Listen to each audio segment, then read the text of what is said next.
Hello there, my clawsome viewers. I'm here in Azul because in this month of April, it's Autism Awareness Month, and if I forgot, I am Ariaqua. And I'm talking about this because it's an important topic to discuss about.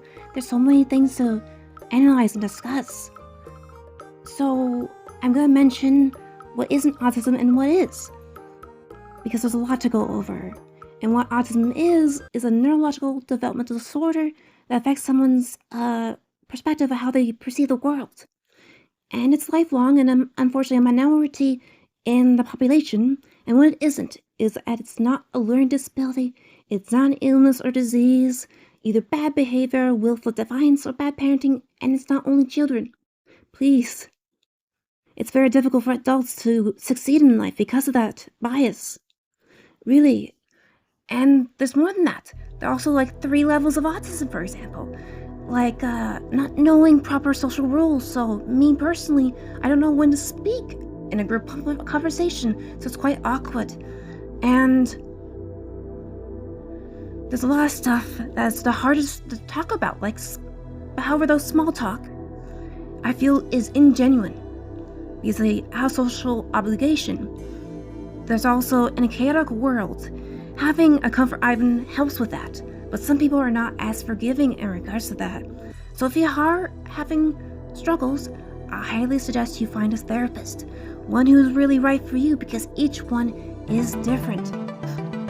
Then besides that, there's also level 2 of autism that talks about atypical behavior. Like walking away, for example. Like, I wouldn't want to do that intentionally, but I do, unfortunately, because when I remember something they said that's important, I feel like I have to do it. I'm compelled. However, there's more than that. There's also special interests, and they can really vary. They really do, as shown above. Like, mine is like about arts or furry-related topics, you know? However, though, there's struggles in transition of change, a lot of stress. So, having a combination of education is very critical. So for level 3, it's about being a lot more support, by the way, that they do repetitive behaviors like spinning or rocking in order to help regulate themselves in a stressful environment.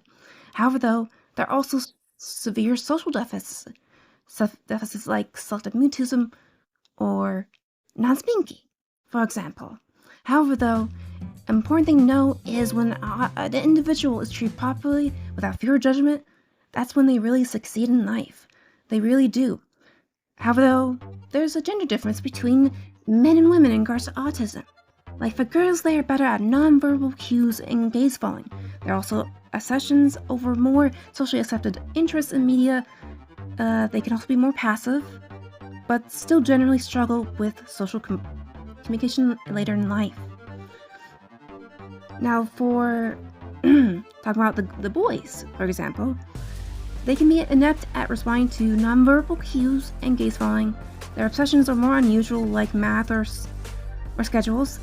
They can display more aggressive behavior early on, as well as struggle to socially communicate from an early age, as shown above at what I talked about.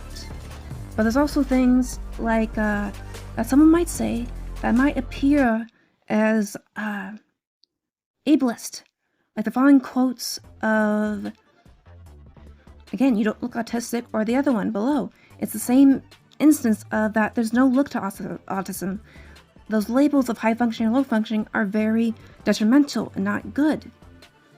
So it is not something to be cured. Autism is not a choice. It is not a disease, an excuse, a mental illness, trend, stigma, or bad word. It's none of those things. It's not something you can grow out of or rip apart or get over or be ashamed of, because it shouldn't. It is human, hard, and beautiful. I am autistic, I'm disabled, and I am proud of who I am. And it's very hard to do that in this world. But that is it for today, my folks. Till next time, my clawsome viewers.